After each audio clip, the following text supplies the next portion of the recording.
The fluorescent lights of the convenience store buzzed overhead like angry wasps, casting everything in a sickly yellow glow that made my reflection in the glass door look even more ghostly than I felt. My fingers trembled as I counted the crumpled bills in my palm.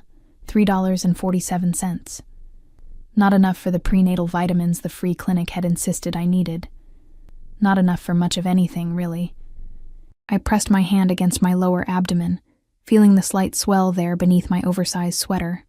4 months along, and I still couldn't quite believe it. The baby had been conceived in what I thought was a reconciliation, one last desperate attempt to save a marriage that had been dying for years. Instead, it had been a farewell I hadn't known I was saying. The divorce papers had arrived 2 weeks later. The night air hit me like a slap when I pushed through the door, October wind cutting through my thin jacket. I'd sold the good one, the cashmere coat Dante had bought me for our 2nd anniversary, to pay for last month's rent. Everything from that life was gone now. The penthouse overlooking the city, the car with heated seats, the clothes that cost more than most people's mortgage payments. I didn't miss those things. I missed feeling safe. My footsteps echoed on the cracked sidewalk as I made my way toward the bus stop, passing darkened storefronts with iron grates pulled down like closed eyelids. This neighborhood wasn't dangerous exactly, but it wasn't safe either. It existed in that gray space where people minded their own business, because getting involved meant trouble you couldn't afford. The bus stop was empty, except for an elderly woman clutching her purse. She looked at me with that particular expression I'd grown accustomed to, pity mixed with relief that she wasn't me. Young, pregnant, obviously alone. I was a cautionary tale in human form. I sat on the cold plastic bench and pulled out my phone. The screen cracked in a spiderweb pattern from when I'd dropped it last week. No messages. Not that I expected any. My former friends, Dante's friends really, had evaporated the moment the divorce was finalized. Turned out charity galas and wine tastings didn't leave much room for the ex-wife living in a studio apartment above a laundromat. The dizziness hit without warning. One moment I was watching a stray cat pick through an overturned garbage can. The next, the world tilted sideways. The streetlights smeared into long streaks of gold and white. My hands gripped the edge of the bench, knuckles white, as my vision tunneled. Not now. Please, not now. I hadn't eaten since yesterday morning, half a bagel I'd found in the break room at the diner where I waitressed. My manager had cut my hours after I'd had to sit down during a shift, dizzy and nauseous. Can't have pregnant girls fainting on customers, he'd said, like my condition was a choice I'd made to inconvenience him. The baby needed food, needed those vitamins I couldn't afford, needed a mother who wasn't failing at the most basic requirement of keeping them both alive. I tried to stand, thinking maybe I could make it to the 24-hour clinic 4 blocks away. But my legs buckled, and suddenly I was on my knees on the dirty concrete, my palms scraping against loose gravel. The elderly woman made a sound. Alarm or disgust, I couldn't tell. But she didn't move to help me. In this neighborhood, you learned not to touch people, not to get involved. Darkness crept in from the edges of my vision like spilled ink. I heard the bus approaching, its brakes squealing, but the sound seemed to come from very far away. My cheek pressed against the cold ground, and I thought absurdly about the baby, about whether they would remember this moment somehow. This feeling of their mother giving up. I hadn't given up. I'd just run out of options. The last thing I heard before everything went black was the screech of tires. Not the bus, something else, and the slam of a car door, footsteps, quick and purposeful. Then a voice, low and sharp with command, speaking rapidly in Italian. A voice I knew better than my own heartbeat, despite everything. A voice that shouldn't be here, in this neighborhood. At this hour, a voice that had said I want a divorce with such cold finality that I'd signed the papers without reading them. Strong hands lifted me, and I caught a scent that made my chest ache. Expensive cologne mixed with cigarette smoke and something uniquely him. Cedar and danger, the smell of the man I'd loved and lost. Cristo, he breathed. And even through the fog consuming my consciousness, I heard something in his tone I'd never heard before. Not in 3 years of marriage, not in the 6 months of our courtship. How long? How long has she been like this? Another voice, younger, anxious. Boss, we should get her to... I know where to take her. Move. I wanted to protest, to push away, to demand what he was doing here, how he'd found me. But my body had betrayed me, shutting down system by system. I felt myself being lifted into a car. Not just any car, but one with leather seats that smelled new, and a suspension so smooth that even in my semi-conscious state, I registered the difference from the rattling bus I'd been waiting for. The door closed with a solid, expensive thunk. An engine purred to life, not the growl of the Maserati he used to drive, but something quieter, more refined. German, probably. Through my fluttering eyelids, I caught glimpses. The back of a driver's head, broad shoulders and a dark suit, Dante beside me, his hand. Warm, calloused, bearing a scar across the knuckles from a fight he'd never explained, resting on my forehead. "Stay with me, tesoro," he murmured, and I must have been hallucinating because he hadn't called me that. Treasure, since before everything fell apart. Stay with me. I tried to tell him I wasn't his treasure anymore, that I was nothing to him, just a signature on divorce papers, and a mistake he'd corrected. But the words wouldn't come, and the darkness was so welcoming, so much easier than the constant struggle of the past 3 months, so I let go. Consciousness returned in fragments, like a puzzle assembling itself piece by piece. White ceiling, not water-stained like the one in my apartment. Soft sheets against my skin, Egyptian cotton, high thread count. The steady beep of a monitor, and voices. Low and tense, coming from somewhere to my left. "The fuck did you not tell me?" Dante's voice, but different from how I remembered it. Raw, almost desperate. "You said no contact, boss. You were very clear. She's pregnant, Marco. 4 months, the doctor said. That changes everything. With respect, you were the one who wanted the divorce. You said..." "I know what I said." A pause, heavy with things unsaid. "I thought I was protecting her, from my life, from what I do, from..." He didn't finish, but he didn't need to. I knew what he was, what he'd always been, even if he'd tried to keep that world separate from our marriage. Dante Caruso wasn't just a businessman with legitimate restaurants and real estate holdings. He was the youngest Don in the city's history, a man who controlled everything from the docks to the Diamond District, who commanded respect through fear and loyalty in equal measure. I'd known it when I married him. I'd thought love would be enough. It hadn't been. Not for him. "The baby," another voice interjected. Older, rougher. Sal, Dante's consigliere. "Is it yours?" The silence that followed was so profound I could hear my own heartbeat in the monitor's rhythm. "Yes." Dante's voice was flat, certain. "The timeline matches. There was one night, about 4 months ago, before the papers were finalized. I remembered that night, the last time he'd touched me, kissed me like he meant it. I'd thought maybe we had a chance, that the distance between us could be bridged. Instead, he'd left before dawn, and the divorce papers had arrived that afternoon by courier. "Then you have a problem, boss," Sal said slowly. "Because if this gets out, if the other families know you have a pregnant ex-wife living in a slum, vulnerable, unprotected..."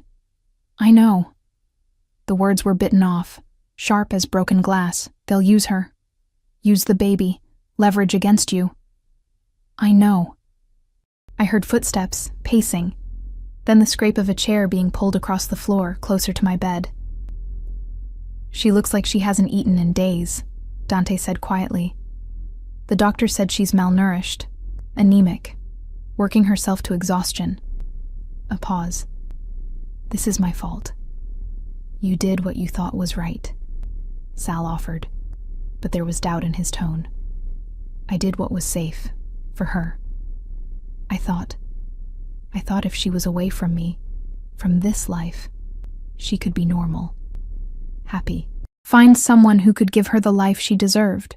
A bitter laugh. "Instead, I left her to starve in the dark," my chest tightened, tears burning behind my closed eyelids. He'd left me because he thought he was protecting me. The realization was a knife between my ribs, sharp and twisting. "What are you going to do?" Marco asked. Another long silence. Then, "What I should have done from the beginning, protect what's mine." She's not yours anymore, boss. The divorce is just paper. Dante's voice dropped to something dangerous, something that made the hair on my arm stand up even in my unconscious state. She's carrying my child. That makes her mine, and anyone who thinks otherwise will learn exactly what happens when you threaten a Caruso. I should have been angry. Should have been furious at the possessive claim, the assumption that I belonged to him like property. But beneath the monitor's steady beep, my heart raced with something that felt dangerously close to hope. "Get me Romano," Dante ordered. "Tell him to bring the prenup files. I need to know exactly what I signed away. And then I fix this. All of it." Footsteps receded. A door opened and closed. Then there was just silence and the sound of breathing. Mine shallow and monitored, his deep and controlled. I felt his hand close over mine, warm and careful, like I was something fragile that might shatter. "I'm sorry, Tesoro," he whispered, so low I almost didn't hear it. "I thought I was setting you free. I didn't know I was leaving you in a cage." My fingers twitched involuntarily, and his hand tightened. "Dio, you're awake. Don't try to move," the doctor said. I forced my eyes open, squinting against the soft lamplight. The room came into focus slowly. Cream-colored walls, expensive art, a window showing the city skyline lit up like scattered diamonds. Not a hospital. Somewhere private. And beside my bed, Dante. He looked like he'd aged years in the 3 months since I'd last seen him. His black hair was disheveled, like he'd been running his hands through it. His jaw was shadowed with stubble. His white shirt was wrinkled, sleeves rolled up to reveal forearms corded with muscle and marked with scars. But it was his eyes that caught me. Those dark eyes that had once looked at me with such controlled distance, now burning with something fierce and unguarded. Sophia. My name was a prayer, a curse, a confession all at once. I tried to speak, but my throat was dry. He immediately reached for a cup of water on the bedside table, helping me sit up with an arm behind my back, supporting me like I weighed nothing. The water was cool and perfect. I drank half the cup before I could manage words. "How did you find me?" My voice came out raspy, broken. His jaw tightened. "I've had someone watching you since the divorce was finalized." Anger sparked through the exhaustion. "You've been watching me?" "Protecting you," he corrected. "From a distance. Making sure you were safe." "Safe?" I almost laughed, but it came out as a bitter sound. "I've been living in a studio apartment with water damage and cockroaches. I've been working double shifts for minimum wage. I've been choosing between food and prenatal vitamins. That's your idea of safe?" Something cracked in his expression. "I didn't know. He was supposed to just make sure no one bothered you, that you weren't in danger. He never told me." He stopped, and I saw his hands curl into fists. "He'll be dealt with." The casual way he said it, the promise of violence underlying those words, sent a chill down my spine. This was the Dante I'd tried to forget. The one who solved problems with methods that didn't involve lawyers or negotiations. "Don't," I said, though I wasn't sure why I was protecting someone I didn't even know. "Just don't." He studied me for a long moment, then nodded slowly. "As you wish. But he's off the detail. There is no detail. There's no anything. We're divorced, Dante. You made that very clear. I was wrong. The simple statement hung in the air between us." "You don't get to do this," I said, feeling tears burn hot behind my eyes. "You don't get to leave me, cut me off completely, and then swoop in when it's convenient." "Convenient?" He leaned forward, his face inches from mine, and I could smell the coffee on his breath, see the bloodshot exhaustion in his eyes. "You think finding my ex-wife unconscious on a street corner, pregnant and starving, is convenient? You think discovering I have a child I knew nothing about is convenient?" "I was going to tell you," I whispered. "I tried. I called your office 12 times. I sent emails. I even went to the restaurant, but your security—" "What?" The word was sharp as a gunshot. "They said you'd left instructions. No contact. That if I kept trying, you'd get a restraining order. His face went white, then red. He stood abruptly, turning away, and I saw his shoulders rise and fall with barely controlled breathing. Who? The single word was laced with violence. Who told you that? Does it matter? Who? I don't remember his name. Big guy, scar across his cheek. Cristo. Dante pulled out his phone, thumbs moving rapidly across the screen. Marco, find Tommaso. Bring him to the warehouse. No, I don't care where he is. Find him. He ended the call and turned back to me, his expression carefully controlled again. He exceeded his authority, significantly. I pulled the hospital blanket, because that's what it was, I realized. Hospital grade with monitoring equipment nearby. Higher around my shoulders. Why does it matter now? The divorce is final. I signed everything. I don't want your money, Dante. I never did. The divorce, he said slowly, moving back to the chair beside my bed, was the biggest mistake of my life. And the prenup you signed was written when I was trying to protect my assets, not when I was trying to protect my family. We're not your family anymore. You're carrying my child. That makes you my family, always. The possessiveness in his tone should have made me angry. Instead, it made something deep in my chest ache with longing for what we'd lost. You can't just decide that, I said weakly. Watch me. And in his eyes, I saw the absolute certainty of a man who'd built an empire through will and ruthlessness, who'd never learned to accept defeat. I was too tired to fight. Too tired to push away the warmth of his hand when he took mine again. Too tired to pretend I didn't want exactly what he was offering: protection, safety, a way out of the nightmare my life had become. But I also remembered the loneliness of our marriage, the nights he didn't come home, the smell of gunpowder mixed with his cologne. The carefully blank expression he wore when he thought I wasn't looking, like he was carrying the weight of terrible things. I can't do this again, I whispered. I can't be the wife who doesn't ask questions, who pretends not to notice the blood on your shirts or the bodies in the news. I can't raise a child in that world, Dante. I won't. His thumb traced circles on the back of my hand.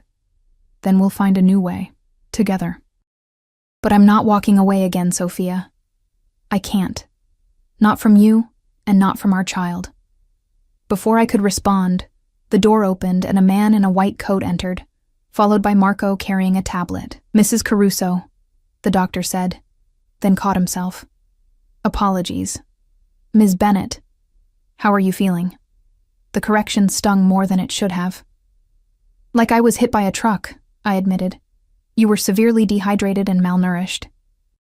The baby is stable for now, but we need to monitor you both closely over the next 48 hours. I'm recommending bed rest and a carefully managed nutrition plan. Dante stood. She'll have whatever she needs. Spare no expense. The doctor nodded as if this was expected. I'll prepare the discharge paperwork for transfer to your residence. No, I interrupted. I'm not going home with him. 3 pairs of eyes turned to me. Sophia, Dante began. No. I'm not playing house in your penthouse and pretending everything is fine. I'm not... A wave of dizziness cut off my words. Dante was beside me instantly, his hand on my back, steadying me. You're not going back to that apartment, he said firmly. Not negotiable. The doctor said bed rest. You can barely sit up without nearly passing out. Then I'll find somewhere else. Where? The question was gentle but relentless. You have $3 in your wallet. No savings, no family in the city. Where exactly are you going to go that's safe for you and our baby? I hated that he was right. Hated the trap of circumstance that left me no choice but to depend on the man who'd walked away from our marriage without a backward glance. This doesn't mean we're back together, I said, hearing the weakness in my own voice. It means you're safe. Everything else. He paused. Everything else we'll figure out. The doctor cleared his throat. I'll give you two some time to discuss logistics. But Ms. Bennett does need rest, and soon. He left, Marco trailing after him with an apologetic glance in my direction. Silence settled over the room like snow. I was trying to protect you, Dante said finally. From my enemies. From the life. From me. He sat back down, elbows on his knees, head bowed. My father used to say that men like us, men in the life, we don't get happy endings. We don't get white picket fences and normal families. Everything we touch turns to violence eventually. He looked up at me, and his eyes were haunted. I thought if I let you go, you could have the life you deserved, away from the blood and the bullets and the constant threat. You didn't give me a choice, I said. You just decided what was best for me and left. I know. And I was wrong, because all I did was leave you vulnerable to different threats, poverty, hunger, the danger of being alone and unprotected. His hands clenched. When Marco called tonight, when he said he'd found you unconscious, I've never been more terrified in my life. Not in all the years of war and violence. Nothing compared to that moment. I wanted to stay angry, wanted to hold on to the hurt of abandonment. But seeing him like this, raw and honest in a way he'd never been during our marriage, made it impossible. What do you want, Dante? I asked tiredly. He met my eyes. I want you safe.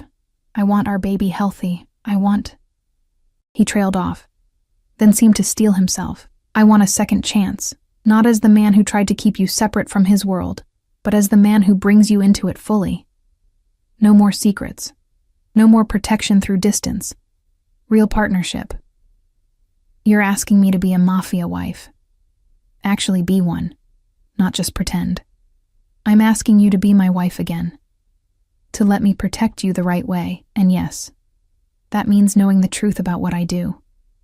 About the family business. About the darkness I carry. He leaned forward. But it also means never being vulnerable like this again. Never worrying about money or safety, or whether you can afford prenatal vitamins. It means a life of luxury, yes, but also constant protection, security, power. And violence, I added. Don't forget the violence. I've never lied to you about what I am, Sophia. I just tried to keep you from seeing it up close. His voice dropped. But you're right. There is violence. There will always be violence. And if you come back to me, if you let me back into your life, you'll be part of that world. You'll know things that will keep you up at night. You'll understand why I come home with blood on my hands. I should have said no. Should have refused. Should have chosen the uncertainty of freedom over the gilded cage of his protection. But I was so tired. And the baby was a weight in my belly that deserved better than a roach-infested studio and a mother who couldn't afford food. 48 hours, I said. I'll stay until the doctor clears me. Then we'll talk about what comes next. Something flickered in his eyes. Relief, maybe, or hope, but he just nodded. 48 hours. And Sophia? Yes? Thank you for giving me this chance. I won't waste it. As he stood and moved toward the door, probably to arrange my transfer to whatever secure location he had planned, I pressed my hand to my stomach and wondered if I was making the best decision of my life, or the worst. The baby fluttered, the first real movement I'd felt, and I took it as an answer, even if I wasn't sure what the question was.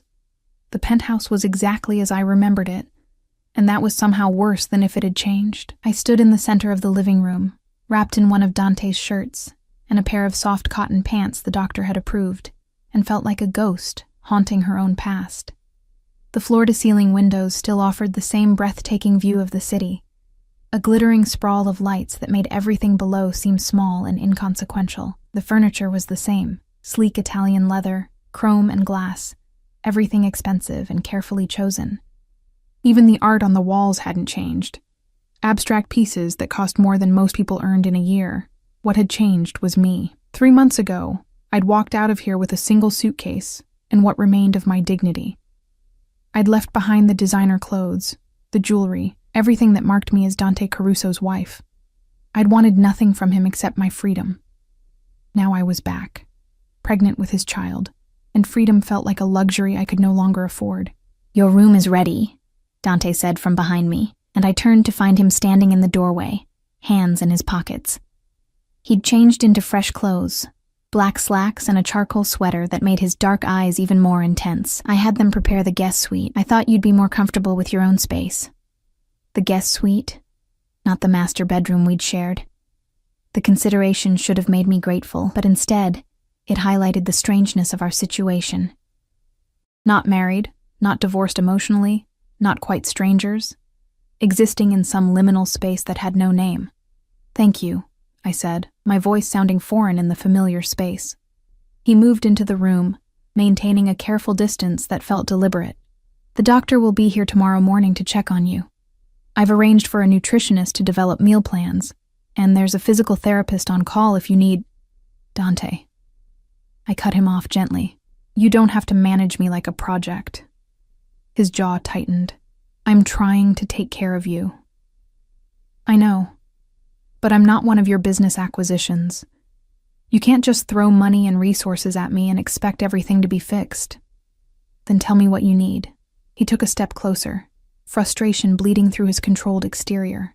"Tell me how to do this right, because I'm flying blind here, Sophia. I've negotiated treaties with other families. I've expanded the business into 6 new territories. I've survived 3 assassination attempts. But figuring out how to be what you need, I have no fucking idea where to start." The raw honesty in his voice cracked something in my chest. This was the Dante I'd fallen in love with. The one who existed beneath the cold dawn exterior. The man who was capable of vulnerability when he chose to show it. "I need honesty," I said quietly. "No more secrets. No more protection through ignorance. If I'm going to be here, if I'm going to raise a child in this world, I need to know what I'm dealing with." He studied me for a long moment, then nodded slowly. "Okay. What do you want to know?" "Everything. Start with why you really divorced me." He moved to the window, staring out at the city like it held answers. When he spoke, his voice was low and measured. 6 months before the divorce, there was a threat. Not against me, against you. One of the Russo family's enforcers got picked up by the feds, and he was looking to make a deal. Part of his information included detailed plans to kidnap you. Use you as leverage against me. Ice slid down my spine. I never knew. That was the point. I handled it, quietly, but it made me realize how exposed you were. How being my wife painted a target on your back. He turned to face me. Then the Irish syndicate started making noise about moving into our territory. They sent a message, a photo of you at the farmer's market buying flowers, just to show they could get close whenever they wanted. My hand instinctively went to my stomach. When was this? 2 weeks before I filed for divorce. His expression was carved from stone. I knew a war was coming, the kind where they don't play by the old rules, where they don't respect boundaries, and I knew that as long as you wore my ring, you were a weapon anyone could use against me. "So you threw me away to protect me." The bitterness in my voice surprised me. "I set you free," he corrected, "or I tried to. I gave you enough in the settlement to live comfortably, set up monthly payments." "What monthly payments?" I interrupted. "Dante, I never received anything. The settlement was a single payment of $50,000. I used it for the apartment deposit and living expenses. It ran out 6 weeks ago." His face went very still, the kind of stillness that preceded violence. "What did you just say?" $50,000. It's what the lawyers said was in the prenup. A one-time settlement in case of divorce. The prenup I signed left you with $3 million in liquid assets and a monthly allowance of $20,000 for life. His voice was soft, deadly. "Someone's been stealing from you. From my child." He pulled out his phone, but I grabbed his wrist. "Wait. Just wait. Deal with it later. Right now, I need to understand. If you were trying to protect me, why didn't you just tell me? Why make me think you didn't want me anymore?" He set the phone down, and when he looked at me, his eyes were haunted. "Because if you knew the truth, you would have stayed. You would have insisted on standing by my side, facing the danger together. And I couldn't risk that. I couldn't risk you. That wasn't your choice to make, I know. I know that now." He moved closer, close enough that I could smell his cologne, see the faint scar above his left eyebrow from a fight when he was 16. But then, all I could think about was my mother. I knew the story. Everyone in the family did. Dante's mother had been killed when he was 12, caught in the crossfire of a hit meant for his father. It had shaped everything he became, every decision he made.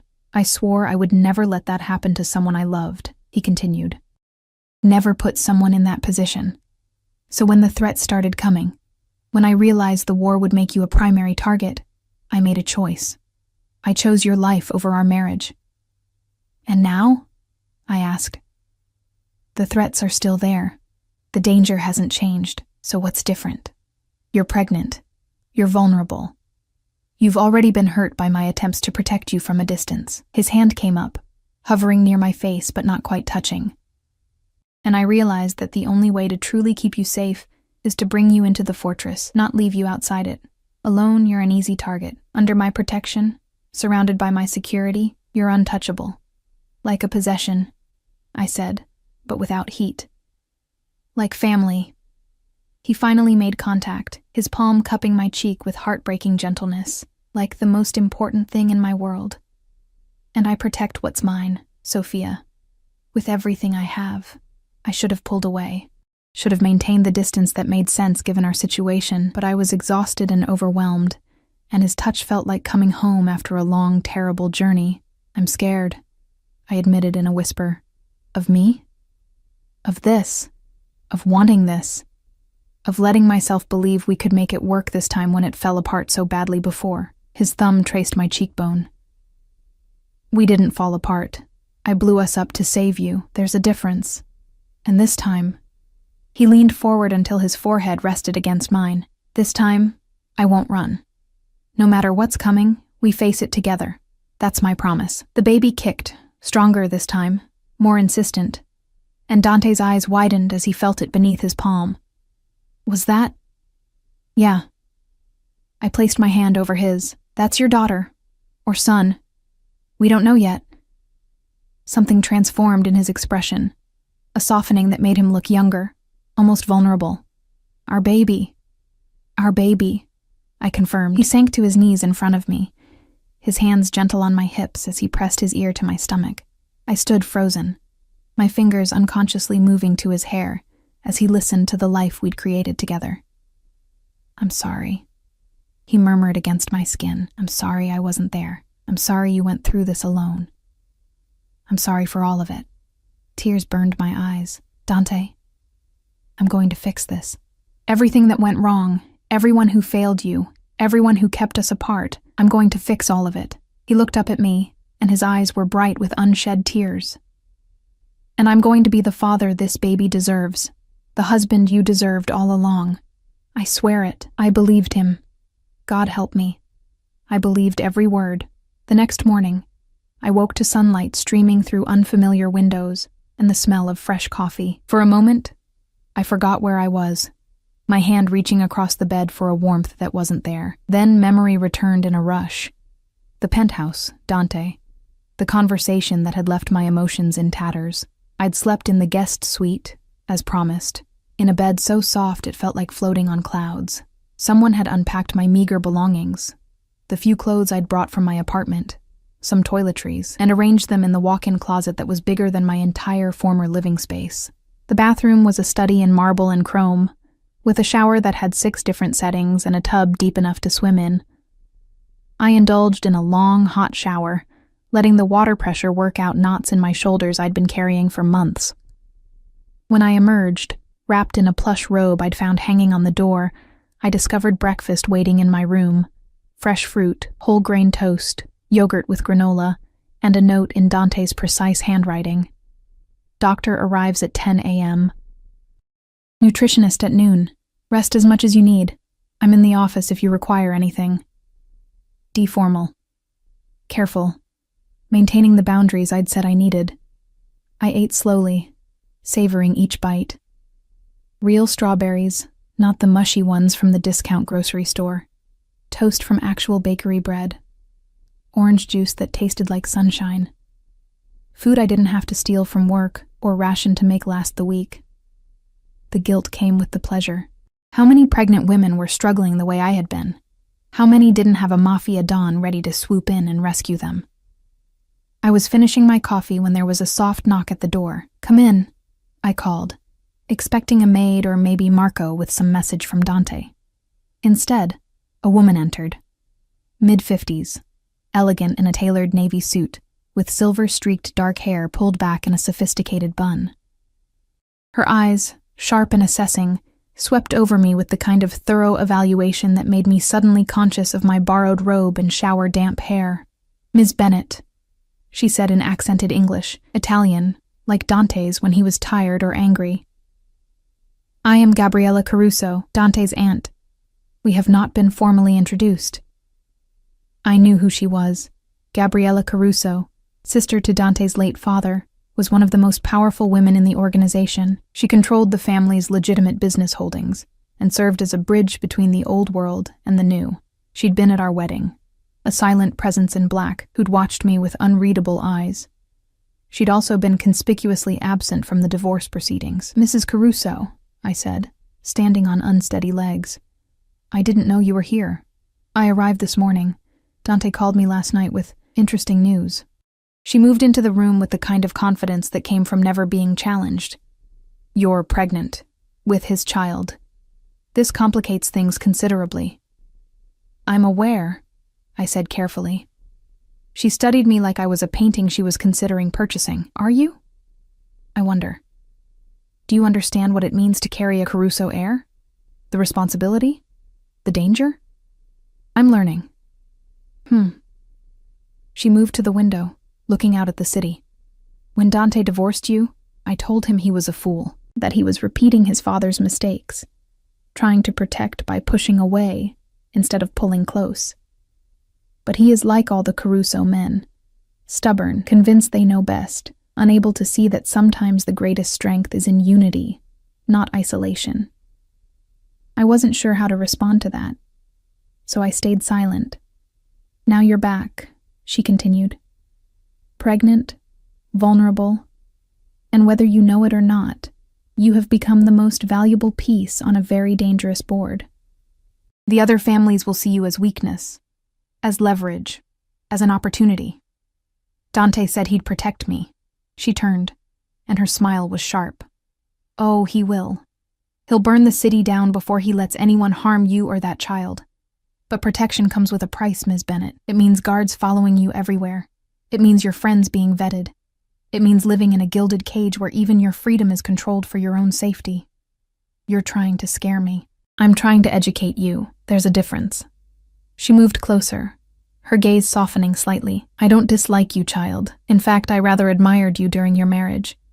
You brought light to Dante's life, made him remember there was more to existence than violence and vendettas, but you were sheltered then, kept separate. If you come back to him now, truly come back, you must be strong. You must understand the rules." "What rules?" "Never show weakness outside these walls. Never trust anyone outside the family completely. Always assume you're being watched, and most importantly," she paused for effect, "never let them see that you're the chink in his armor. Because the moment they know how much you matter, you become the target of every enemy he's ever made." The weight of her words settled over me like a lead blanket. "Why are you telling me this?" I asked. "Because Dante won't. He'll try to shelter you even now, to keep the worst of it from touching you. But that's how people get killed, through ignorance, not malice." She reached out, unexpectedly taking my hand. "Your family now, whether the papers say so or not. That baby makes you family. And family survives by being smart, being strong, and being united." Before I could respond, another knock sounded. Dante entered without waiting for permission, his eyes immediately finding me and then moving to his aunt with an expression that mixed affection and wariness. "Zia Gabriella," he said. "I didn't know you'd arrived. I came to meet your child's mother properly. Something I should have done 3 years ago." She released my hand and moved toward the door. "We'll speak later, Dante. There are business matters that require your attention." "Later," he agreed, and I heard the dismissal in his tone, polite but firm. When she'd gone, he turned to me. "What did she say to you?" "The truth, apparently. More than you've been willing to tell me." His jaw tightened. "She has a tendency to be direct. She said I'd be a target, that the other families would use me against you." "They would try," he corrected, moving closer. But they won't succeed. My security is the best in the city. No one gets to you without going through an army first. That's what I mean, Dante. Do you hear yourself? I need an army just to exist in your world. The baby will need an army. That's not a life. That's a prison. It's protection. It's both. I sat on the edge of the bed, suddenly exhausted despite having just woken up, and I don't know if I'm strong enough for it. He knelt in front of me, taking my hands in his. You are. You're stronger than you know. You survived 3 months alone, working yourself to exhaustion, never giving up. That takes a strength most people don't have. That was desperation, not strength. There's no difference. Desperation is just strength under pressure. His thumbs trace circles on my palms. And you won't be alone this time. You'll have me, my resources, my family. Everything I am is yours to use, Sophia. All the power, all the protection, all the pieces on the board, they're yours. I don't want power. I want safety. For the baby. Then you'll have it. I swear on my father's grave, on everything I've built. No harm will come to our child or to you. The doctor arrived then, breaking the moment. Dr. E. Sarah Chen was young, competent, and clearly accustomed to dealing with Dante's world. She didn't flinch when 2 armed guards escorted her in, didn't question the extraordinary security measures. The examination was thorough: blood pressure, blood work, ultrasound. Dante stood beside me through all of it, his hand gripping mine when the monitor showed our baby's heartbeat, a strong, steady rhythm that filled the room. Everything looks good, Dr. Chen said, smiling. The baby is measuring right on track for 20 weeks. You're having a girl, by the way. Congratulations. A girl. I looked at Dante and saw something I'd never seen before, tears streaming unchecked down his face as he stared at the ultrasound image. A daughter, he whispered. We're having a daughter. Dr. Chen discreetly left us alone, closing the door behind her. Dante sank into the chair beside the bed, still holding the ultrasound photo like it was made of spun glass. My father always said daughters were the greatest blessing and the greatest curse, he said softly. A blessing because they show you what unconditional love really means. A curse because you spend every day terrified that the world will hurt them. She'll have you to protect her, I said. She'll have us. He looked up at me. Both of us. Together. Say you'll stay, Sophia. Not just for 48 hours. Say you'll let me do this right. I should have asked for more time. Should have thought it through carefully. Should have considered all the implications and consequences. But looking at that ultrasound image, at our daughter's tiny profile, I couldn't imagine walking away. Couldn't imagine raising her alone when her father was right here, offering everything he had. I'll stay, I heard myself say.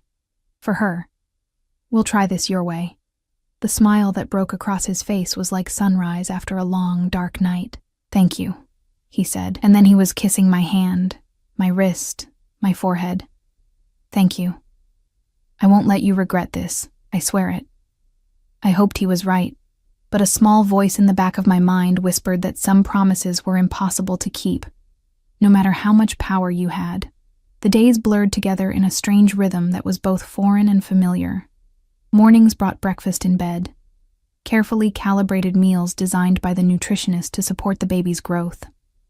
Afternoons meant doctor's appointments, phone calls with Dante's lawyers about the missing settlement money, and long stretches of enforced rest that left me restless and anxious. But it was the evenings that undid me. Dante came home like clockwork at 7, no matter what crisis was unfolding in his empire. He'd shed his jacket and shoulder holster at the door, a concession to my comfort, though I noticed he never went completely unarmed, and joined me for dinner. We'd eat at the small table by the window, talking about safe things, baby names, nursery colors, whether we should find out the sex officially or wait. We already knew we were having a girl, but he liked to pretend we were having normal conversations, making normal decisions. Like we were a normal couple expecting their first child. We weren't normal. We would never be normal. On the 5th night, reality shattered the illusion. I woke to voices, low, urgent, coming from Dante's office down the hall. The clock read 2:47 a.m. I'd fallen asleep on the couch in the living room, a book about pregnancy forgotten on my chest. Dante must have covered me with a blanket when he came home. I should have stayed put, should have gone back to sleep and pretended I hadn't heard anything. Instead, I found myself moving down the hallway, the marble floor cold against my bare feet. The office door was slightly ajar, light spilling into the darkness. I could hear Dante's voice, speaking in rapid Italian, and another man responding. Marco, I thought, found him in the usual place. He didn't even try to run. Good. Dante's voice was ice. What did he say when you told him why he was being brought in? Started begging. Said it was orders from higher up, that he was just following protocol. Whose orders? A pause. Then, he claims it came from you, boss. Said you told him to cut off all contact, to make sure she couldn't reach you no matter what. The sound that came from Dante was inhuman. Pure rage given voice.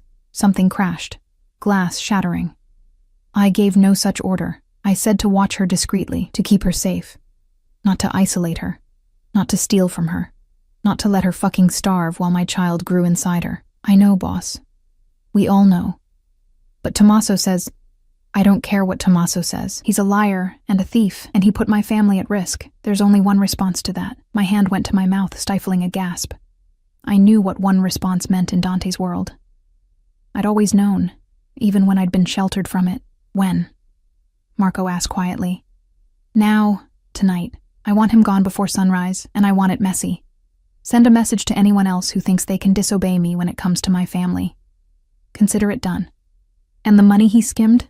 Recovered and transferred to Sophia's account. 3 million plus interest. It's done. Footsteps approached the door, and I barely had time to press myself against the wall before Marco emerged, his face grim.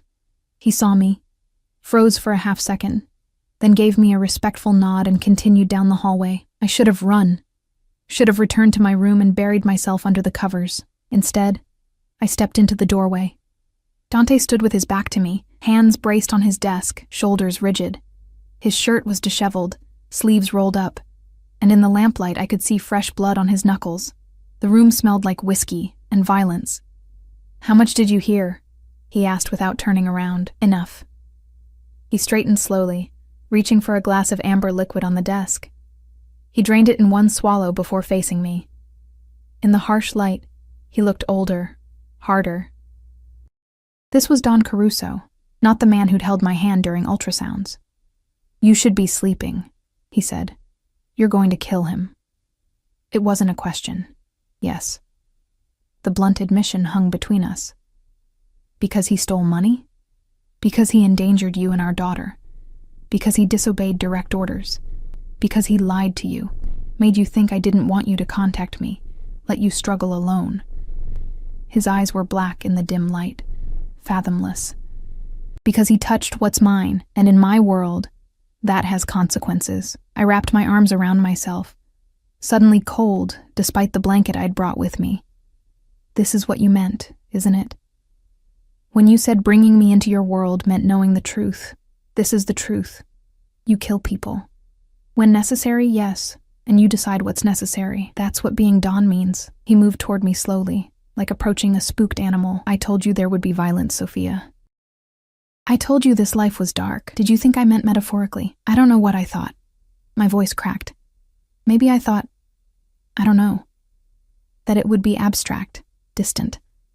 Not someone being executed because he failed to do his job properly. He didn't fail to do his job. He actively worked against my interests. He stole from my family. And worse, he isolated you when you needed help most. Dante stopped a few feet away, giving me space. If I let that go unpunished, it sends a message that my family can be hurt without consequence. Every enemy I have would take that as invitation. So you kill him to send a message. I kill him because he earned it. The message is just a bonus. I sank into the chair by the door, my legs suddenly unable to hold me. I knew. Intellectually, I knew what you were. But knowing and seeing are different things. He knelt in front of me, careful not to touch. Do you want to leave? I'll understand if you do. I'll make sure you're provided for, protected. The baby will never want for anything. But I won't force you to stay in a world that terrifies you. I looked at him. Really looked at him. Blood on his knuckles from hitting something or someone. eyes hard with the weight of command, jaw set with the certainty of a man who'd made peace with violence long ago. This was who he was, who he'd always been, and despite everything, despite the horror of what I'd just learned, I didn't want to leave. "I'm scared," I admitted. "You should be. Fear keeps you alert, keeps you safe. I'm scared of you, of what you're capable of." Something flickered in his expression. Pain, maybe, or regret. "I would never hurt you. Never. You and our daughter are sacred to me, Sophia. Everything I do, every order I give, every decision I make, it's all to protect what we're building. By killing people, by eliminating threats, there's a difference. Is there?" I leaned forward, searching his face. "Help me understand, because I want to stay. God help me. I want to believe we can make this work, but I need to understand how you reconcile it. How you can be the man who cries at ultrasounds and the man who orders executions in the same night." He sat back on his heels, considering. When he spoke, his voice was measured, thoughtful. "My father used to say there are two types of men in this world, sheep and wolves. Sheep live hoping the wolves will leave them alone. Wolves survive by being stronger, faster, more ruthless than anything that threatens their pack." He paused. "I'm a wolf, Sophia. I always have been. But being a wolf doesn't mean being mindless or cruel. It means protecting what's yours by any means necessary. It means understanding that sometimes violence is the only language your enemies understand. And Tommaso was an enemy? Tommaso betrayed the family, betrayed you. In my world, there's no greater sin." I thought about the months of hunger, the fear, the loneliness, about standing in that convenience store counting crumpled bills and wondering how I'd feed my baby, about the crushing weight of abandonment I'd felt, thinking Dante had cut me off so completely I couldn't even beg for help. Tommaso had done that, had kept me in poverty and fear while stealing the money meant to support us. "I don't know if I can condone it," I said slowly. "The killing, the violence. But I understand it. Or I'm trying to. That's all I ask.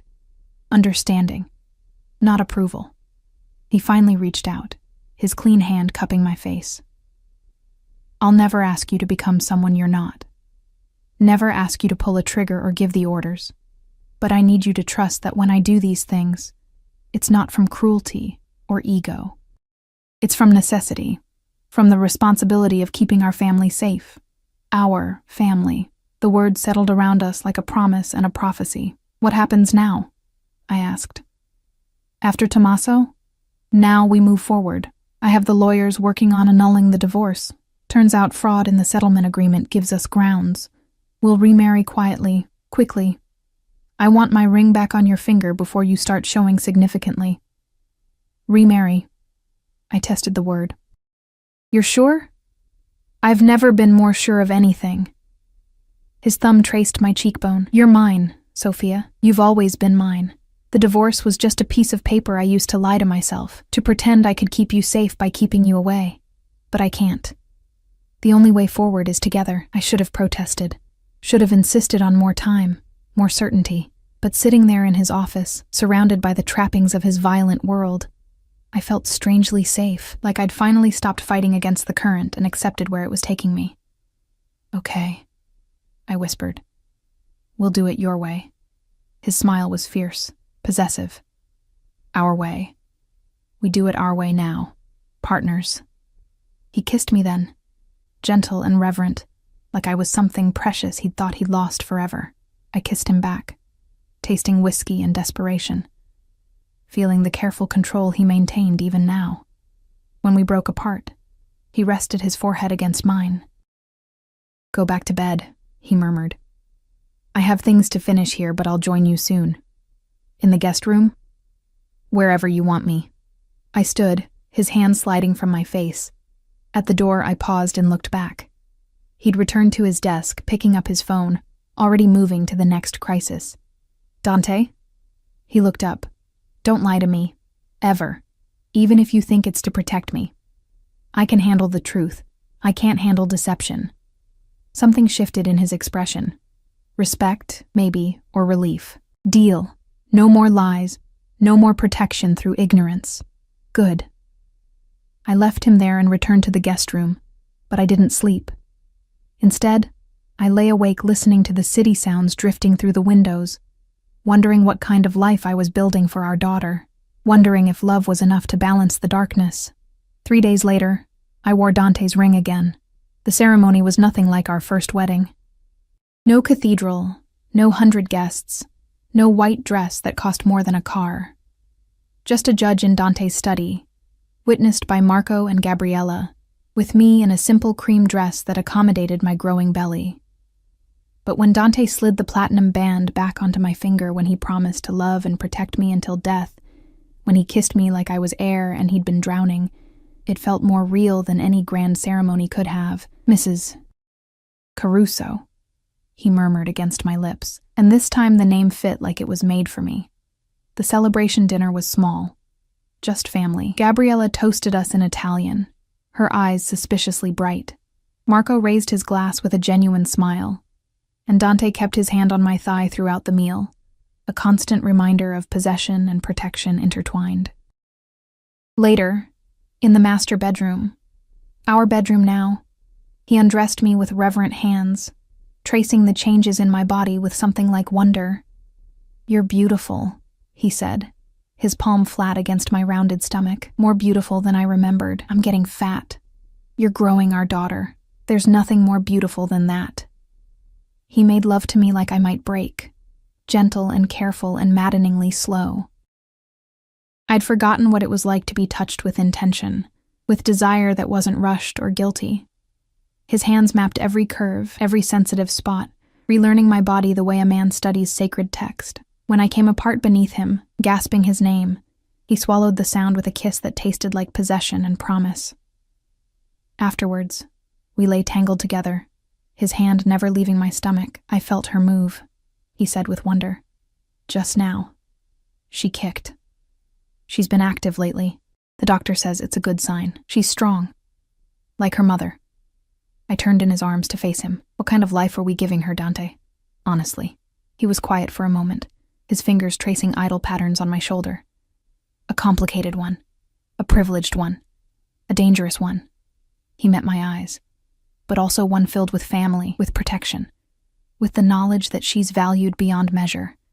She'll never wonder if she's wanted. She'll never question whether she's loved, and she'll grow up understanding that power comes with responsibility. That strength must be tempered with wisdom. And the violence? She'll be sheltered from it as much as possible.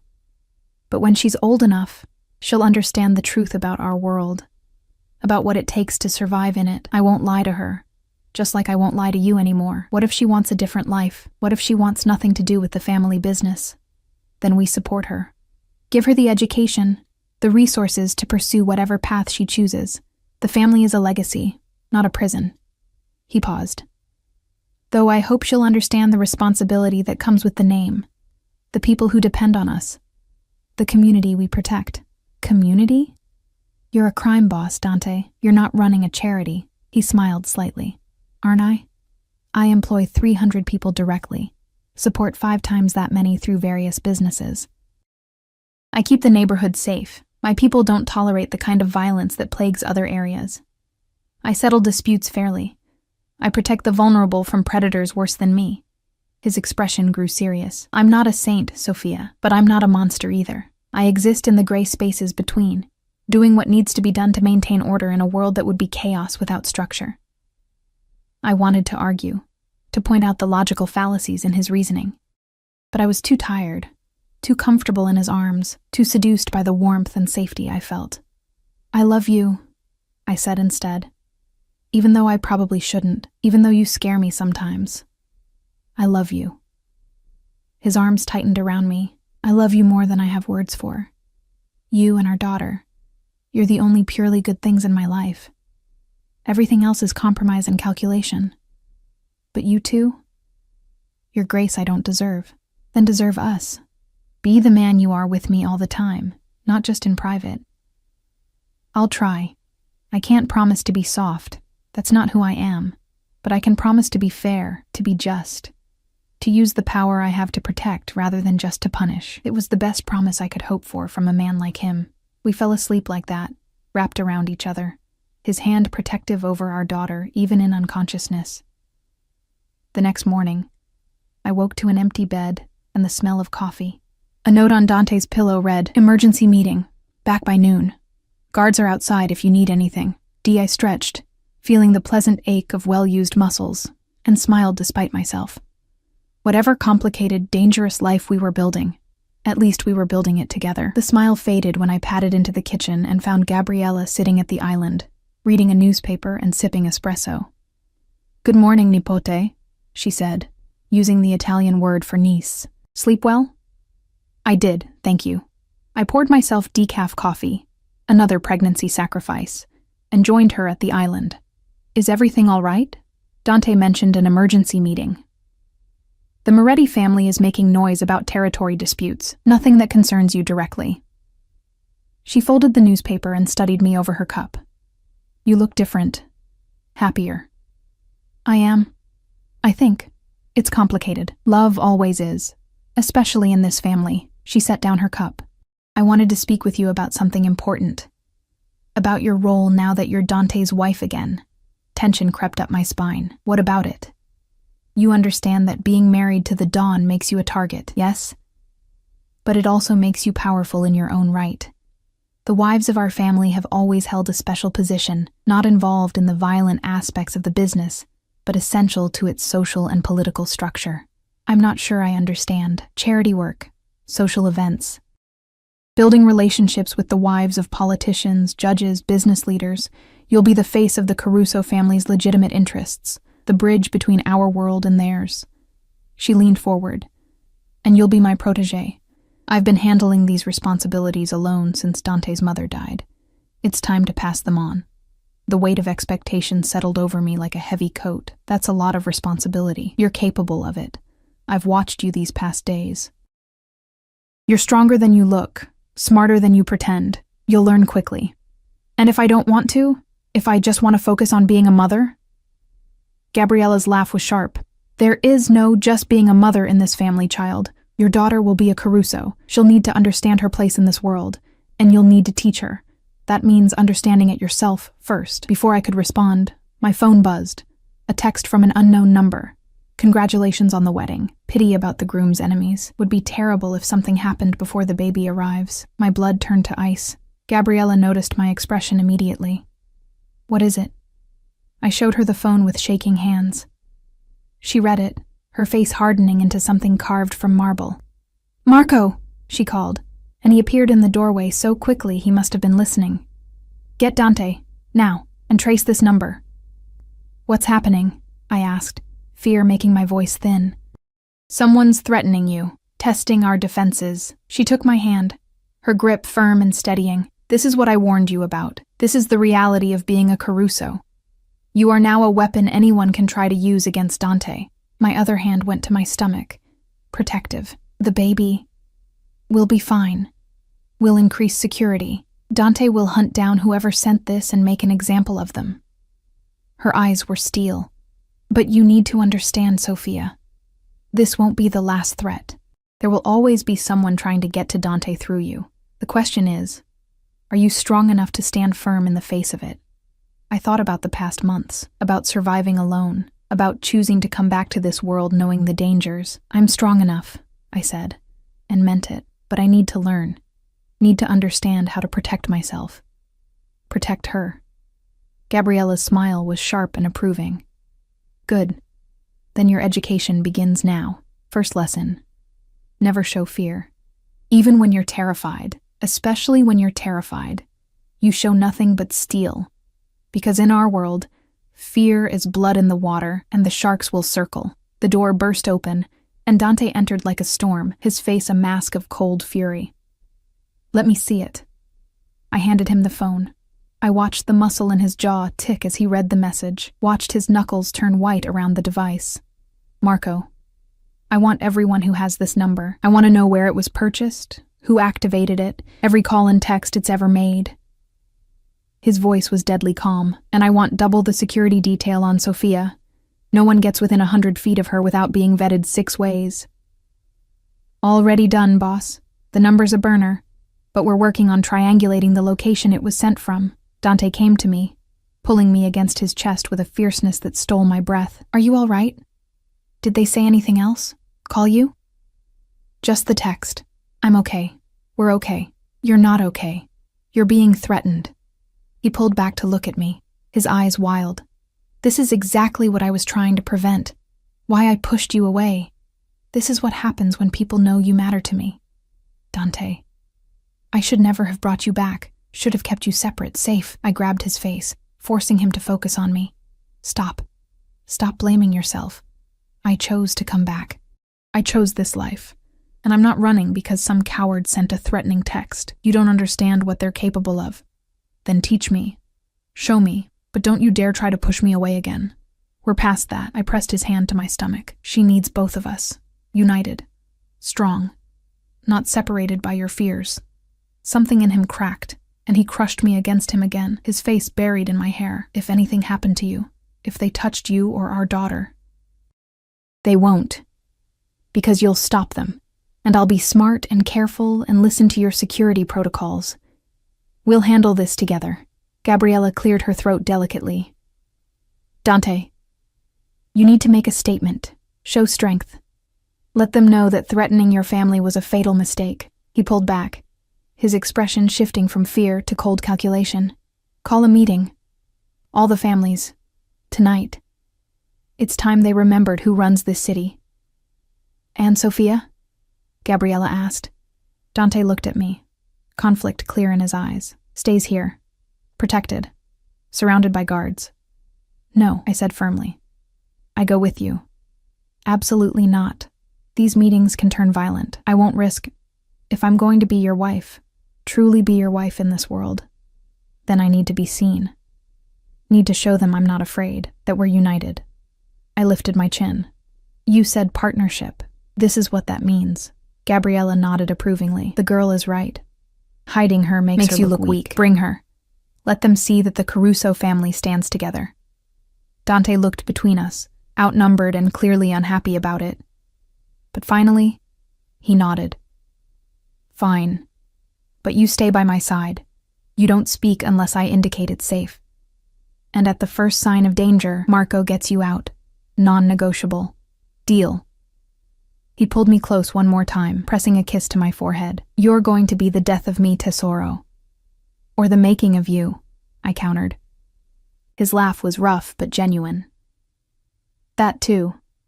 The conference room was located in the back of Dante's flagship restaurant, behind a door marked "Private" that led down a narrow staircase into what had once been wine cellars.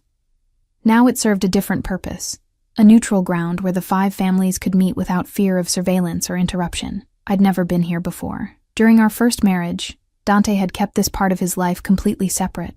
Now, I descended those stairs on his arm, wearing a black dress that Gabriella had insisted upon, elegant, expensive, fitted to accommodate my belly, but sophisticated enough to command respect. My hair was pulled back in a sleek twist. Diamond earrings, a wedding gift from Dante, caught the dim light. I looked like what I was, a woman of power and privilege. I felt like an imposter. "Remember," Dante murmured as we reached the bottom of the stairs. "You're not here to negotiate or participate. You're here to be seen, to show them that my family is untouchable, unified, that threatening you means war with me." "I understand." His hand tightened on mine. "If anything happens, Marco will get me out. You've told me 6 times." A ghost of a smile touched his lips. 7 now. The door opened, revealing a long table surrounded by men in expensive suits. I recognized some of them from wedding photos, charity events during my first marriage. The heads of the other major families, their consiglieri, their most trusted captains. 15 men total, all of whom turned to stare as we entered. The room went silent. Dante led me to the head of the table, where 2 chairs waited.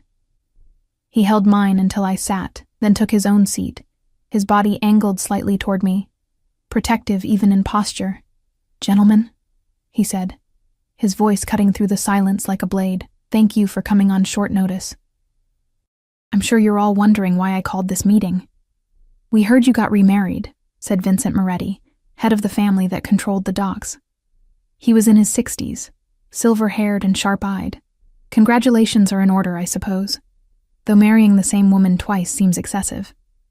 A few chuckles around the table. Dante didn't smile. My personal life isn't why we're here. This morning, my wife received a threatening text message. Someone felt it appropriate to make veiled threats against her and our unborn child. The atmosphere shifted immediately. Several men shifted in their seats. Others exchanged glances. That's unfortunate, said Anthony Russo, younger than the others, ambitious. But surely you don't think anyone at this table. I think, Dante interrupted, his voice dropping to something deadly, that someone in this room either sent that message or knows who did. And I'm here to make something absolutely clear. My family is off limits, completely, untouchably, off limits. We've always respected those boundaries, Vincent said carefully. You know that, Dante. We don't target families. We're not animals. Then explain this. Marco stepped forward, placing a tablet on the table. The threatening message was displayed, along with technical data I didn't understand. The number was purchased using an account linked to one of the Moretti dock operations. The message was sent from a cell tower in your territory, Vincent. Vincent's face darkened. That doesn't mean... It means someone in your organization threatened my wife, my pregnant wife, my daughter. Dante's voice was still calm, but I could feel the violence coiled beneath it like a snake ready to strike. Now, I'm going to give you the benefit of the doubt. I'm going to assume this wasn't sanctioned by you, that someone acted independently, stupidly. So I'm offering you a chance to handle this internally, find who did it, and deliver them to me. You have 48 hours. And if I refuse? Vincent's pride was showing. If I tell you to handle your own security problems? Then I assume you sanctioned the threat, which means you declared war on the Caruso family, and we both know how that ends. The tension in the room was thick enough to choke on. I kept my expression neutral, my hands folded in my lap, every muscle screaming at me to run. You can't threaten the entire Moretti family over a text message, Anthony Russo interjected. That's an overreaction, Dante's eyes cut to him. Is it? Tell me, Anthony, if someone threatened your wife, your children, what would you do? Would you consider it an overreaction to protect them? Anthony's jaw tightened. He had 3 children, all young. The point landed. This isn't about a text message, Dante continued, addressing the room. This is about respect, about the lines we don't cross. My wife is not a piece in your games. My daughter is not leverage. They are sacred. And anyone who forgets that will learn exactly how far I'm willing to go to protect what's mine. He stood. And I rose with him automatically. His hand found the small of my back, steady and possessive. 48 hours, Vincent. After that, I start making examples. And I promise you, you won't like how I choose to illustrate my point. We turned to leave, and I felt every eye in the room tracking us. My heart hammered against my ribs, but I kept my chin up, my steps steady. Gabriella's words echoed in my mind. Never show fear. We were halfway up the stairs when I heard Vincent's voice. Dante. Wait. Dante stopped but didn't turn around. Yes. You have my word. If someone in my organization sent that message, I'll find them, and I'll deliver them personally. See that you do. We continued up the stairs and out through the restaurant. The evening crowd was in full swing. Couples at candlelit tables, the sound of laughter and clinking glasses. Normal people living normal lives, oblivious to the violent negotiations happening beneath their feet. The car was waiting outside, Marco at the wheel, 2 additional SUVs full of security flanking us. Dante helped me into the back seat, then slid in beside me. The door closed with a solid thunk, sealing us in. For a long moment, neither of us spoke. Then I started shaking. Hey! Dante pulled me against him immediately. You're safe. You did perfectly. You were incredible. I thought, when that Anthony guy challenged you, I thought it was going to turn violent. It might have, if you weren't there. But they're not going to start a war in front of a pregnant woman. It's bad optics, even for them. His hand stroked my hair. You gave me leverage just by being present. Reminded them all that this isn't abstract, that my family is real, human, deserving of the protection they demand for their own. Vincent will really find who sent the message? He will. Because if he doesn't, I'll dismantle his organization piece by piece until I find the person myself. And he knows I'm capable of it. I pulled back to look at him. And then what? When you find them? His expression hardened. Then they face the consequences of threatening a Caruso. There's no ambiguity in my world, Sophia. No second chances for something like this. You make an example, or you invite more attempts, more death, more justice.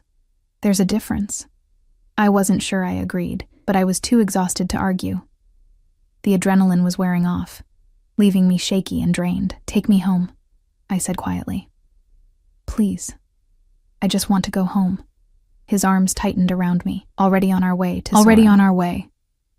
The next day brought a different kind of terror. Nursery shopping. Gabriella had declared that the empty bedroom next to the master suite needed to be transformed immediately, and she'd taken it upon herself to coordinate the effort, which meant I found myself in the city's most exclusive baby boutique, surrounded by impossibly expensive cribs and designer diaper bags, while Gabriella held court like a general planning a campaign. The crib must be Italian, she was saying to the overwhelmed sales associate. Handcrafted, naturally, and the bedding, nothing synthetic. Only organic cotton with at least an 800 thread count, for a baby, I interjected weakly. Who will spit up on it? Gabriella waved this away. A Caruso baby. There's a difference. I caught Dante's eye across the showroom where he was examining a rocking chair, with the intensity most men reserved for cars. He gave me a sympathetic smile but didn't intervene. Coward. My phone buzzed. A text from an unknown number. Did you really think he could protect you? You're already dead. You just don't know it yet. The boutique spun around me. The phone slipped from my nerveless fingers, clattering on the polished floor. Dante was beside me instantly. What? What is it? He picked up the phone, read the message, and his face went absolutely white. Then red. Then settled into something I'd never seen before. Pure, incandescent rage. Marco. The word was a whip crack. Get her to the car. Now. Full lockdown protocol. Dante. Now. Arms surrounded me. Not Dante's, Marco's, and I was being hustled toward the exit. Behind me, I heard Gabriella's sharp voice. Dante's snarled orders into his phone. The boutique erupted into controlled chaos. The car was running, door open. Marco practically lifted me inside, throwing himself in after me. The door slammed. We were moving before I could process what was happening. Where are we going? I managed. Safe house, boss's orders. You'll stay there until the threat is neutralized. What about Dante? He's handling it. Marco. I'm sorry, Mrs. Caruso. Those are my orders. Keep you safe. Nothing else matters. The drive took 40 minutes, winding through the city and into the suburbs. The safe house turned out to be a sprawling estate behind high walls, complete with guard towers and enough security to rival a military installation. Inside, it was surprisingly comfortable. Modern furniture, warm colors, nothing like the sterile safe houses from movies. But it was still a prison, and I was still a prisoner, no matter how gilded the cage. Hours passed. I tried calling Dante, but his phone went straight to voicemail. Same with Gabriella. Marco wouldn't tell me anything beyond "it's being handled." I paced the living room, my hand on my stomach, feeling our daughter move restlessly. She could sense my agitation, the fear I was trying to control. "I'm sorry, baby girl," I whispered. "I'm so sorry this is the world you're being born into." She kicked, hard, as if in response. The door opened and Dante entered like a storm. His white shirt was spattered with blood. Not his own, I noted with sick relief. His knuckles were raw. His eyes were wild. "Are you hurt?" His hands were on me immediately, checking, assessing. "Did anyone approach you? Say anything? The phone. Where's the phone?" "I'm fine. We're fine. Marco got me out." I caught his face in my hands, forcing him to focus. "Breathe. Look at me. We're safe." Some of the wildness faded from his eyes. He pulled me against him with bruising force, his face buried in my hair. I thought, when I saw that message, all I could think was that I'd failed you again. that they'd gotten to you. Who sent it? Moretti's nephew.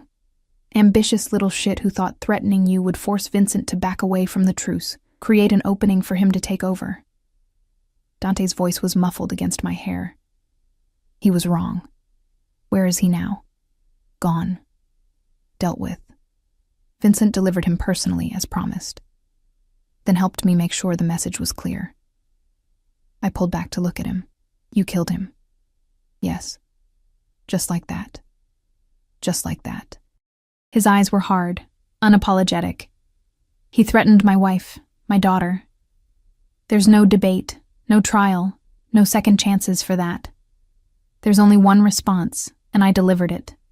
I should have been horrified, should have pulled away, demanded he leave, told him I couldn't live like this. Instead, I felt a dark, primal satisfaction. He'd protected us, removed the threat, done what needed to be done. Okay, I said quietly. He blinked. Okay, you protected your family. I don't like it. I understand, but I understand. Something shifted in his expression. Relief mixed with wonder. You're not afraid of me? I'm terrified of you, but I also trust you. Those things can coexist. I touched his blood-stained shirt carefully.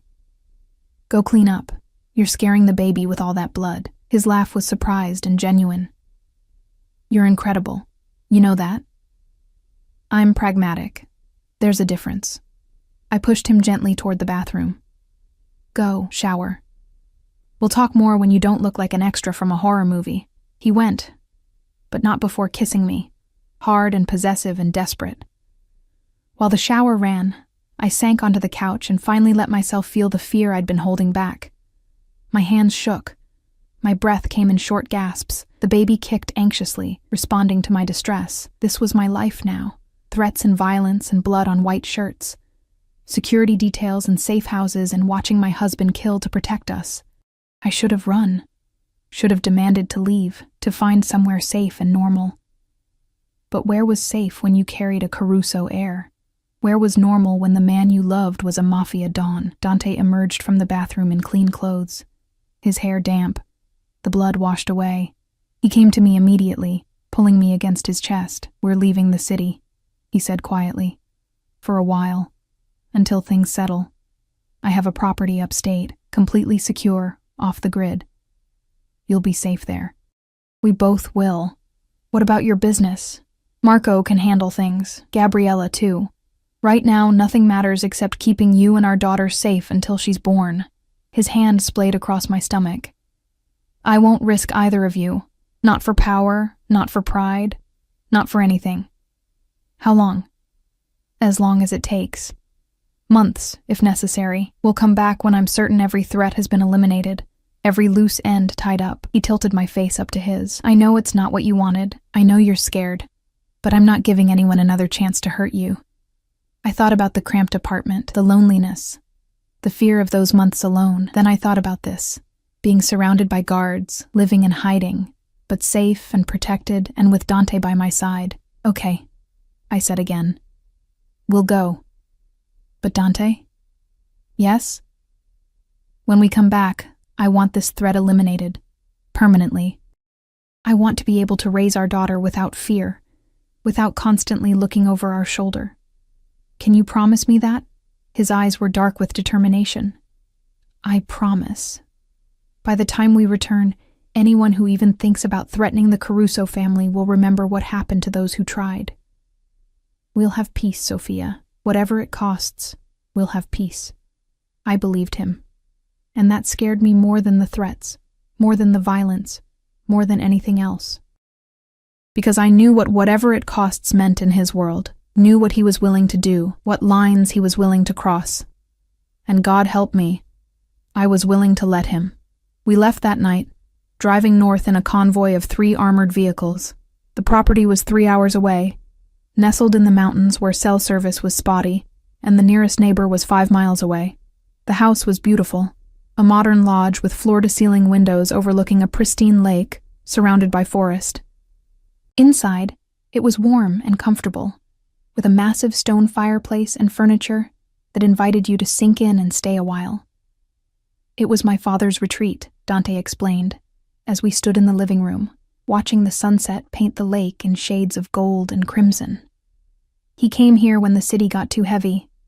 Said it reminded him that there was more to life than the family business. It's beautiful. It's ours. For as long as we need it. He turned me to face him, his hands gentle on my shoulders. I know this isn't the life you imagined. I know I'm asking you to sacrifice your freedom, your independence. But I swear to you, Sophia, I will make it worth it. I will give you and our daughter everything. Safety, security, love, a future without fear. And if you can't, if the threats never stop, if there's always someone wanting to use us against you, his jaw set. Then I'll eliminate every threat until there's no one left stupid enough to try. I'll burn the whole city down if that's what it takes to keep you safe. The terrifying thing was, I knew he meant it. Knew he was capable of it. Let's hope it doesn't come to that, I said softly. He pulled me close, and we stood there watching the sun disappear behind the mountains, wrapped in each other, and the uncertain promise of peace. The weeks that followed were the strangest of my life. Days blurred together in a peaceful rhythm. Mornings watching mist rise off the lake. Afternoons reading while Dante worked remotely from the den, evenings cooking together in the massive kitchen.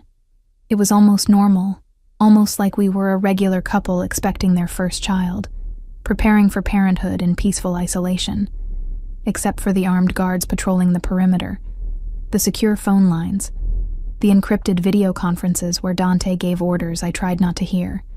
My belly grew. The baby became more active, her movements visible from the outside now.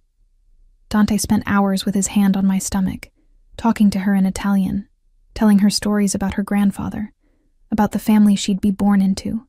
She'll be strong, he said one night as we lay in bed, his hand tracing the curve of my belly, like her mother, beautiful and fierce and unbreakable. She'll be kind, I countered. Compassionate. She'll see the humanity in people, not just their usefulness. She'll be both, the best of us. He kissed my stomach gently, and she'll be loved. So incredibly loved. The baby kicked against his palm, and his smile was pure joy. These moments, quiet, tender, removed from the violence of his world, made me believe we could actually build something good, something lasting. Then Gabriella called. Dante answered his phone, listened for 30 seconds, and his entire body went rigid. When? A pause. How many? Another pause. Longer. I'm coming back. No. Gabriella's voice was loud enough that I could hear it. You stay there. Protect Sophia. Marco and I will handle this. The hell you will. If the Russians are moving, Dante. Gabriella's voice cracked like a whip. Trust your family. Trust me. You built an empire that can function without you. Let it. Your job right now is to keep your wife and daughter safe. Let us do ours. He looked at me, conflict clear in his every line. She's right, I said quietly. You can't protect me and fight a war at the same time. I can't abandon my family. You're not. You're trusting them. There's a difference. I took his hand. Stay. Please. I need you here. She needs you here. The internal struggle played out across his face. Finally, he raised the phone again. Fine, but I want updates every 6 hours. And if things go sideways, if you need me, you'll be the first call, Gabriella promised. Take care of your wife, Nipote. Let us take care of the business. The call ended. Dante stood there, phone in hand, looking lost in a way I'd never seen. This is what it means, he said quietly. Being Don. Everyone depends on you. Everyone needs you. But you can't be everywhere at once.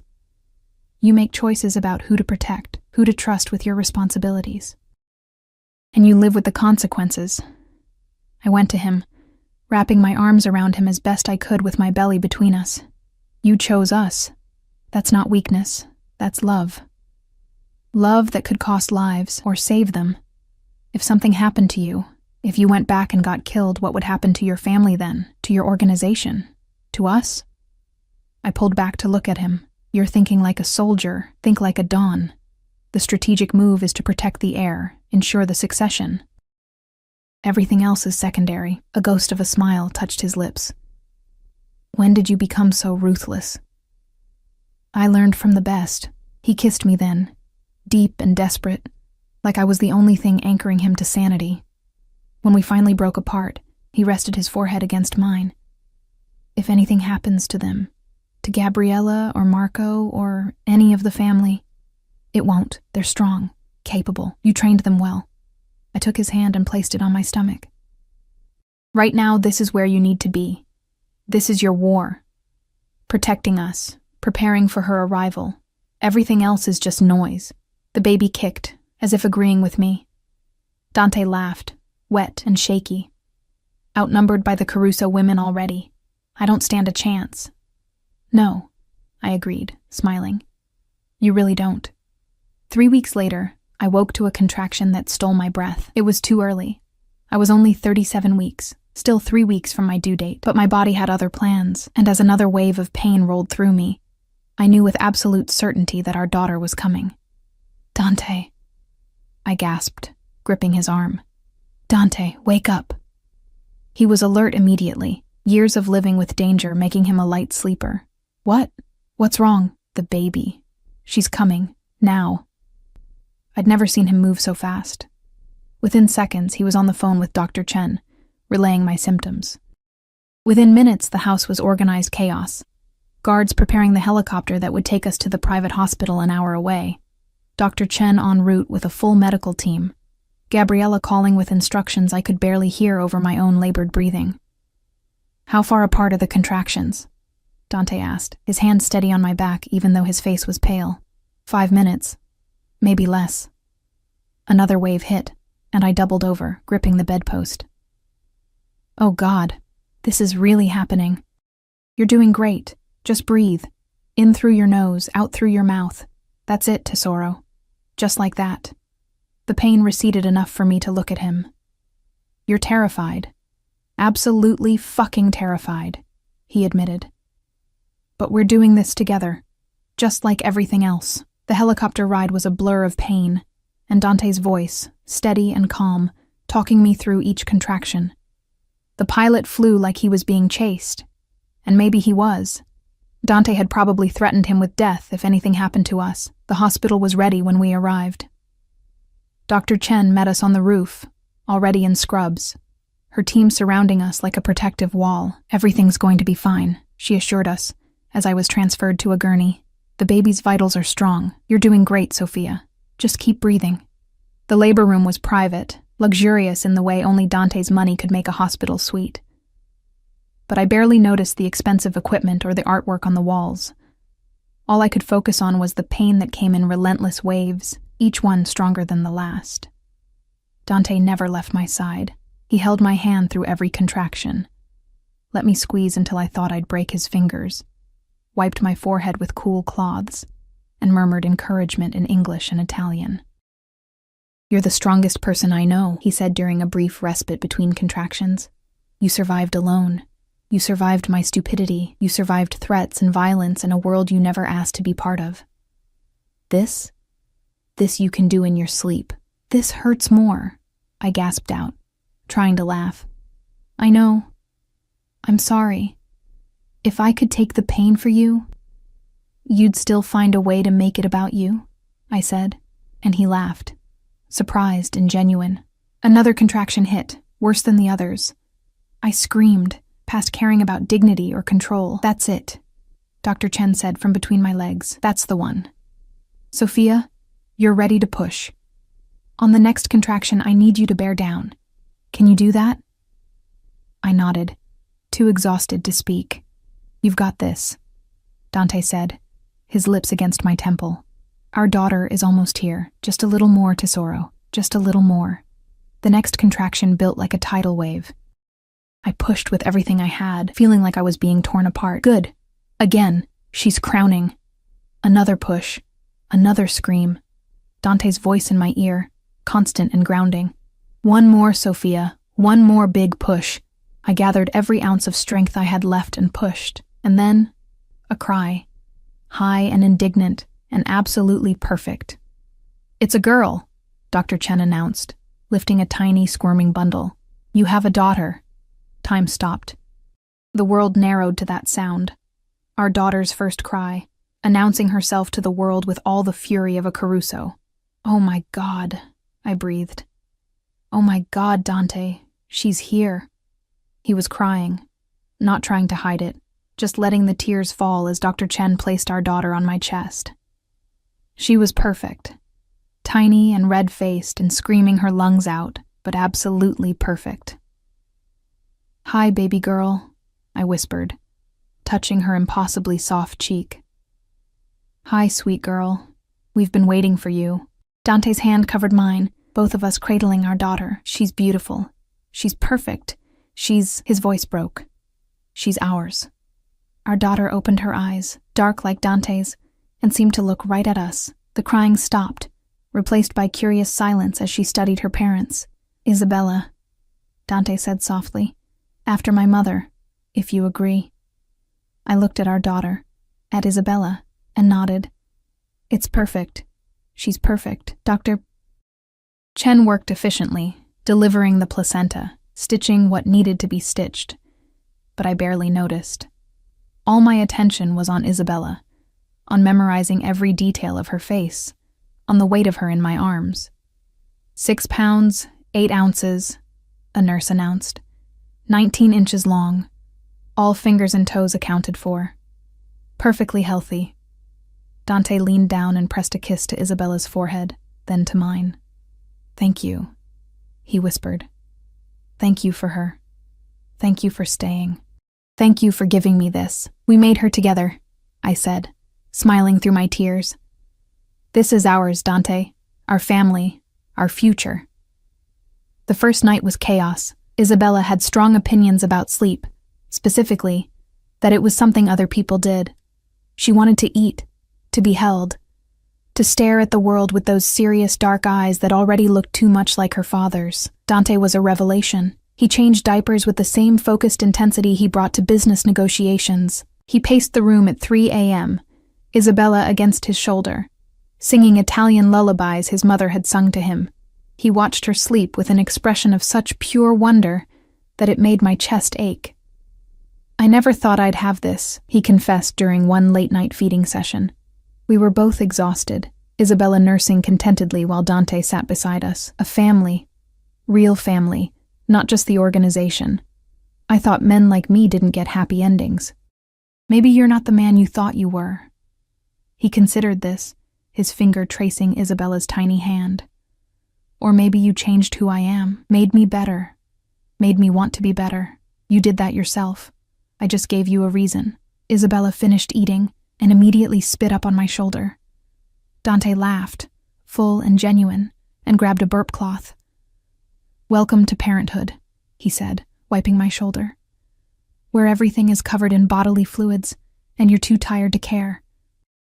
Romantic. Honest. He took Isabella, settling her against his chest. She made a small, contented sound and promptly fell asleep, but also perfect. Even the disgusting parts are perfect because they're ours. I watched him with our daughter, this powerful man brought to his knees by 6 pounds of human, and felt something settle in my chest. This was right. Despite everything, the violence, the danger, the complicated world we inhabited. This was exactly right. We stayed at the hospital for 2 days, long enough for Dr. Chen to be satisfied that both Isabella and I were healthy. Then Dante transported us back to the mountain house in the same helicopter, now outfitted with a medical team and enough baby supplies to stock a nursery store. Gabriella was waiting when we arrived, tears streaming down her usually composed face as she took in her grandniece. She looks like your father, she told Dante, touching Isabella's cheek with gentle reverence. Same eyes, same stubborn chin. She's going to be trouble. Good, Dante said, smiling. The Caruso women should be trouble. Speaking of trouble, Gabriella said, her tone shifting to business. The Russian situation is resolved. The Morettis are back in line. And Vincent personally sent a gift for Isabella, a college fund, already established. His way of showing respect and gratitude for how you handled his nephew's indiscretion. How generous of him, Dante said dryly. It is, actually. He's put $3 million into it. Gabriella smiled slightly. Word has spread that threatening a Caruso child is a death sentence.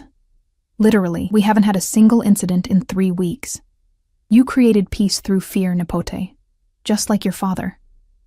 Dante's expression darkened. "I'm not my father. No. You're better, because you have something he never did. A family worth protecting, and the wisdom to know when to step back from the front lines." She looked at me holding Isabella. "She's made you stronger. Both of them have. Don't forget that." After Gabriella left, Dante and I settled into our new reality. Days were consumed with feedings and diaper changes and the 1,000 small crises that came with a newborn. Nights were broken by Isabella's needs, by her cries that sent both of us stumbling from bed. It was exhausting. It was overwhelming. It was also the happiest I'd ever been. 6 weeks after Isabella's birth, Dante woke me before dawn. "Get dressed," he said, already showering. "Something nice but comfortable." "Dante, it's 5 a.m. Isabella will be awake soon. Gabriella is here. She's watching Isabella for the day." I sat up, suddenly alert. "Why? What's happening?" He emerged from the bathroom, already dressed in dark slacks and a crisp white shirt. "We're going home, back to the city. There's something I need to show you." "Is it safe?" "Perfectly safe, I promise." The drive took 3 hours, Isabella sleeping peacefully in Gabriella's arms while we left. I pressed my face against the window, watching the mountains give way to suburbs, then to the familiar skyline of the city. But Dante didn't take me to the penthouse. Instead, we drove to a neighborhood I didn't recognize. Residential, tree-lined, with elegant townhouses that spoke of old money and quiet privilege. We stopped in front of a beautiful brownstone with a small garden and flower boxes in the windows. "What is this?" I asked. "Our new home." He helped me out of the car, leading me up the front steps. "I bought it last month, had it completely renovated." He unlocked the door and led me inside. The interior was stunning, high ceilings, original woodwork, modern updates that respected the building's character. But what struck me was how different it was from the penthouse. This felt like a home, not a showpiece. Warm rugs on hardwood floors, comfortable furniture that invited you to sit, art that was beautiful rather than expensive. "There's a nursery upstairs," Dante said, watching my reaction carefully. "Already set up, and a master bedroom with an attached office so I can work from home more. The security is state-of-the-art but hidden. No visible guards, no obvious cameras. To the outside world, we're just another wealthy family." "Dante, this is too much? Not enough? Tell me honestly." "Perfect," I whispered. "It's absolutely perfect." He pulled me close, relief evident in every line of his body. "I wanted you to have a real home, not a fortress, not a penthouse that felt like a hotel, a place where Isabella can grow up, where we can be a family, where you can invite friends without worrying about them seeing armed guards." "What about your work? The family business?" "I'm stepping back." He said it calmly, but I could see the weight of the decision in his eyes. "Not leaving completely, but Marco is taking over day-to-day operations. I'll be a consigliere, an advisor, available when needed, but not running everything personally." I stared at him. "You're giving up being Don? I'm choosing my family over my empire. There's a difference." His hand cupped my face. "These past weeks with you and Isabella, I've never been happier. Never felt more complete. And I realized that all the power in the world means nothing if I'm not there to watch my daughter grow up. If I'm not there for you, your family will think you're weak. Let them. The ones who matter, Gabriella, Marco, they understand. They support it. And the ones who don't?" He shrugged. "They'll learn that retired or not, you don't cross a Caruso, especially not one protecting his family." I thought about the man who'd divorced me to keep me safe, the man who'd killed to protect us, the man who'd built an empire through ruthlessness and will. And now here he was, choosing to step away from all of it, for us. "Are you sure?" I asked. "This is everything you've worked for, everything you built." "No. What I built is standing right here in front of me." His hand moved to my stomach, then up to my heart. "This is my empire now, you and Isabella. Everything else is just business." I kissed him, pouring everything I felt into it, gratitude and love and the fierce joy of knowing he'd chosen us above all else. When we broke apart, he smiled. "There's one more thing. Come with me." He led me to a room at the back of the house. A study with floor-to-ceiling bookshelves and a massive desk. "This is yours," he said. "Your space." I thought, maybe you'd want to finish your degree. Or start the nonprofit you used to talk about. Whatever you want to do, you have the resources now, the freedom. I'd dropped out of college to marry him, had abandoned my dreams of working in social services. I'd thought those dreams were dead, sacrificed to being Mrs. Caruso. "You remembered," I said, my voice thick. "I remember everything about you. Every dream, every hope, every plan you had before I derailed your life." He took my hands. "I can't give you back the time we lost, but I can give you the future, whatever you want it to be." I looked around the study, at the empty shelves waiting to be filled, the desk where I could work, the window overlooking the garden where Isabella could play. This was a life, a real life, not just survival or protection or existing in the shadow of Dante's world. This was the partnership he'd promised. The future we'd both choose. "Thank you," I whispered. "Thank me by being happy. That's all I want. You happy? Isabella safe? Us together. Everything else is negotiable." We moved into the brownstone 2 weeks later. Isabella's nursery was painted a soft lavender, with hand-painted clouds on the ceiling and a rocking chair by the window where I could feed her while watching the street below. Dante set up his office and immediately started limiting his hours. He was home for dinner every night. He helped with the 3 a.m. feedings. He changed diapers without complaint and learned to fold the impossible origami of baby clothes. He was present in a way he'd never been during our first marriage, not the distant Don managing an empire, but a father completely devoted to his daughter. A husband rebuilding what we'd broken. One evening, 3 months after we'd moved in, I found him in Isabella's room. She was 6 months old now, starting to sit up on her own, babbling in a language only she understood. Dante sat beside her crib, just watching her sleep with an expression of such pure contentment that it made my eyes burn. "She smiled at me today," he said, without turning around. A real smile, not just gas. She looked right at me and smiled like I was the best thing she'd ever seen. I moved to stand behind him, my hands on his shoulders. "You are. To both of us." He reached up, covering my hand with his. "I keep thinking about the man I was. The choices I made. Divorcing you to keep you safe, pushing you away. If things had gone differently, if Marco hadn't called that night, if I hadn't found you. But you did.